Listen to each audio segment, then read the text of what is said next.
करते थे, बैठ करके सुनते थे। उसके बाद हमारा संपर्क उसी समय से हुआ। बाद में विरक्त होकर के विद्वत संन्यास ले लिए थे, लेकिन विद्वत संन्यास की मर्यादा का पालन करते थे, लेकिन जनता के बीच में इसका वैधानिक न मानने के कारण बाद में बाबा ने जिज्ञासा प्रकट की और दंड ग्रहण किया प्रयाग में, और वहाँ विशाल भंडारा हुआ। उसके बाद बाबा हाजीपुर क्षेत्र में नारायणी के किनारे भ्रमण करते थे और मुझे बुलाए। पहला प्रवचन उन्होंने शाहबाजपुर में कराया, बाद में एक जलालपुर में यज्ञ की तैयारी हुई और यज्ञ में मुझे अध्यक्ष बनाया गया और बहुत विशाल यज्ञ रहा, जिसमें धर्म सम्राट स्वामी जी महाराज, शंकराचार्य और भी बड़े बड़े विद्वान पधारे। उसके बाद बाबा की प्रवृत्ति जब सिद्धावस्था में आ गए थे तो इधर लोक कल्याण के लिए कई यज्ञ किए। जलालपुर यज्ञ हुआ और कुल्हाड़ा में यज्ञ कराए और बाकरपुर में, इस्माइलपुर में, ऐसे ही मधुरापुर उन्हीं की प्रेरणा से हम भी यज्ञ कराए। कहने का अभिप्राय है कि कई यज्ञ हुए और बाद में पटना में भी तो बराबर यज्ञ चल ही रहा है। चांदी में एक बहुत विशाल यज्ञ हुआ जिसमें 3 शंकराचार्य आए थे और बड़े बड़े काशी भारत के धुरंधर जो विद्वान थे, इस समय वर्तमान में वो लोग नहीं हैं। उस यज्ञ की भी अध्यक्षता किए और सब कार्य किए हैं बाबा। और अंतिम समय में पटना में ही 14 वर्ष निवास किए कैलाश भवन में, और यहीं उनकी सब भूत भविष्य वर्तमान के दृष्टा थे। कुछ कहा करते थे, वो बातें कुछ सत्य हुआ करती थी और जैसा अधिकारी देखते थे वैसा वो उपदेश देते थे। और बाबा के बड़ा घनिष्ठ संबंध था। जिस समय हम चुनाव में रामराज परिषद से खड़े थे तो बाबा वहीं चांदी में बैठ करके हमारा बड़ा सहयोग थी और साथ साथ अपने भक्तों को प्रचार में भेजा करते थे। तो बाबा जो वस्तुतः ज्ञानी होते हुए भी माने उनको आत्मबोध था ही। उसके बाद लोक कल्याण के लिए कार्य किए, लेकिन भक्तों के चक्कर में वो काशी जाना चाहते थे, लेकिन भक्तों के चक्कर में नहीं जा सके। उसका परिणाम लेकिन अंतिम बार उनकी इच्छा की पूर्ति शरीर जा करके काशी में ही प्रवाहित किया गया, समाधि दी गई और उनके भक्त लोग कई स्थानों में समाधि बना रहे हैं, मूर्ति बैठा रहे हैं। चांदी में बैठ रही है, पटना में बैठेगी और खोड़ी पाकड़ में गुफा में बैठ रही है और कई स्थानों उनके कार्य हो रहे हैं। एक गुरुधाम बनाने की भी योजना लोगों की चल रही है। बाबा धाम जन्मभूमि पर उनके बना हुआ है, वहाँ भी प्रत्येक वर्ष वहाँ यज्ञ होता है और पटना में यज्ञ चलता रहता है। थे ना समान दुख रूप समाना, गलत काम है सांप समाना। ना समान दुख रूप खाना, गलत काम है सांप समाना। निस दिन मन मह करो विचारा, सुखप्रद राम दुखद संसारा। ये उनका सिद्धांत था। और नासवान दुख रूप है, गलत काम सांप के समान है और काम की सच्चाई ही भक्ति है और संसार मिथ्या है, भगवान सत्य हैं। ये संसारिक कार्य करते हुए सत्य भगवान को नहीं भूलना चाहिए। और कोई घटना का सुनाने तो क्या नहीं। और कोई घटना ऐसी कुछ बाबा के साथ जो कहीं घटी? बाबा के साथ तो कई जगह घटी हो, लोग जानते हैं। आपके साथ में जाते हुए बाबा के साथ कहीं कुछ? बाबा के साथ हम ज्यादा रहे थोड़े, तो ज़्यादा नहीं समझ नहीं रहे। भेंट करते थे, बातचीत करते थे और साथे साथे तो महाराज के साथ कुछ नहीं रहे।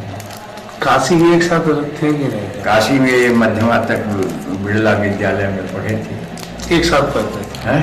एक साथ पढ़े हुए हैं बाबा के साथ? कि आप नहीं, बाबा के साथ, बाबा के अवस्था आगे दूसरे विद्यालय में थे, हम दूसरे जगह थे। क्या बिरला विद्यालय में संस्कृत विद्यालय से संस्कृत से मध्यमा किए थे। उसके बाद उनको अनुभव जब बहुत होता है तो बिना पढ़ाए भी बहुत सारा उनको सब चीज़ का ज्ञान था। अब आप कैसे यहाँ मने कितना वर्ष की उम्र से निकले? हमरो इसमें क्या अपना विषय अपने कहा जाता है। तो आखिर आप नहीं बतलाएंगे तो लोग कैसे जानेंगे? हम लोग तो आपके साथ में है नहीं, जो आप कहेंगे प्रश्न हो तो बताएं। तो वही मैंने अपने विषय आ जाएगी। हमारा हल्का सा ही ज्यादा प्रश्न ये है तो आप कब घर छोड़े? जी जी हाँ। घर पर हम अध्ययन करते थे प्राइमरी में, और बराबर हनुमान चालीसा आदि का पाठ, रामायण का पाठ करते थे। और हमको जो है 3 पढ़ने के बाद 3 तक पढ़े थे, घर छोड़ दिए। उसके बाद बरहज में अध्ययन किए कुछ दिन। उसके बाद काशी में आकर उड़िया संस्कृत पाठशाला में पढ़े। उसके बाद विश्वविद्यालय में पढ़े, और वहाँ से व्याकरण पढ़ने के बाद धर्म संघ विद्यालय में वेदांत का अध्ययन किए। शंकराचार्य कहने पर अंतिम आचार्य वर्ष छोड़ दिए, शास्त्री के आचार्य छोड़ दिए। और उसके बाद महाराज जी के संबंध के कारण हम थोड़ा राजनीति में आ गए, और राम राज परिषद धर्म संघ के प्रचार में संलग्न रहे। वही अब जीवन भर चल रहा है, प्रचार प्रसार। और विशेष बात है क्या बता, इलेक्शन में भी खड़ा हुए थे क्या? हाँ। कहाँ से हुए थे आप? यही वैशाली से, हाजी टोरे यहाँ से। वैशाली में मैंने कौन क्षेत्र से हुए थे? कौन क्षेत्र से हुए थे? वैशाली जो है, वैशाली नहीं, हाजीपुर से खड़े थे। उसमें हरिजन क्षेत्र नहीं था, उस हरिजन क्षेत्र नहीं था, हाजीपुर क्षेत्र से खड़ा। 65,000 वोट, 60,000 वोट मिला था। 10-5,000 से वोट से हार गए, और सेकंड पोजीशन था सब लोग। और इस माने उसके बाद फिर इलेक्शन लड़ने का? उसके बाद हमको वैराग्य हो गया, संन्यास। उस समय कुछ सिद्धांत की लड़ाई होती थी। अब तो माई इज राइट, लड़ाई हो रही है, लाठी और से लड़ाई हो रही है, डंडे से लड़ाई हो रही है। और पहले ये सब बातें नहीं थी। केवल 4,500 रुपया खर्च किए थे और 60,000 वोट मिला था। बालकों का वोट था नहीं उस समय, 18 वर्ष वालों का। और वो इच्छा है या नहीं है इलेक्शन? और क्या इच्छा, मरने के डारे या इच्छा लगा? अब इच्छा नहीं। आपकी एज के तो लोग, बहुत लोग इलेक्शन लड़, आपकी एज के तो बहुत लोग अभी लोग चाहते हैं, लेकिन अब पैसा लड़ाई की हो गई, गुंडई की हो गई, तो दोनों चीज हमारे पास नहीं, न गुंडा है न पैसा है। कुछ नहीं। लोग पूछते जरूर हैं कि साधु लोगों को राजनीति नहीं बोलना चाहिए, लेकिन आप समझ लीजिए कि राजनीति गुंडों की कटौती नहीं है। भारत की परंपरा के अनुसार सदा सर्वदा राजनीति में साधु लोग होते थे। शासन कोई करे, अनुशासन साधुओं का होता था। राम शासन करते थे, विश्वामित्र और वशिष्ठ अनुशासन करते थे, है कि नहीं? युधिष्ठिर राज्य करते थे, महर्षि धम्म और विदुर का अनुशासन था। और चंद्रगुप्त राज्य करता था, लेकिन अनुशासन महर्षि चाणक्य का था।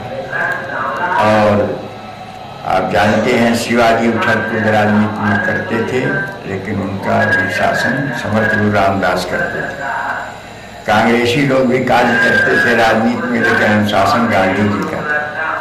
अब राजनीति में कोई साधु न रहने के कारण आज राजनीति गुंडों की बकौती हो गई।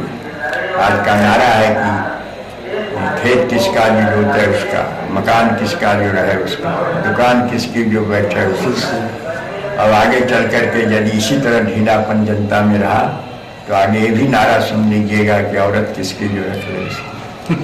आजकल यह सिद्धांत भारतवर्ष में फैल रहा है, और धर्म के विहीन धर्मनिरपेक्ष शासन होने के कारण आज जो देश में उपद्रव हो रहा है, दैवी प्रकोप हो रहा है, अत्याचार, भ्रष्टाचार, पापाचार बढ़ रहा है, हवाला घोटाला चल रहा है, ये सब का कारण यही है कि धर्म नियंत्रित शासन नहीं है। इसलिए जब तक देश भारतवर्ष में धर्म नियंत्रित शासन नहीं होगा तब तक देश का कल्याण नहीं होगा। हाँ बोलिए। एक बार हमसे लोगों ने पूछा, समस्या दी कि भारत देश रसातल जाए, तो हमने विचार किया कि भारत क्यों, जो देश नास्तिक हैं, अमेरिका, रूस, फ्रांस, चीन, जापान, इनको जाना चाहिए, भारत क्यों जाएगा। लेकिन फिर गंभीरता से विचार किए तो अंग्रेजों के जमाने से 25 गो हत्या हो रही है। तो मैंने कहा कि आज के भोजपुरी में बताया कि यही कारण क्या है, यही कारण भारत देश रसातल जाई। तो मैंने कहा गाय कटाई के चाम बिकै और गर्भ निरोध की गोली बिकाई, नसबंदी नया कानून बना, योजना ऑपरेशन लूप लगाई, पाप प्रचंड बढ़े जग में,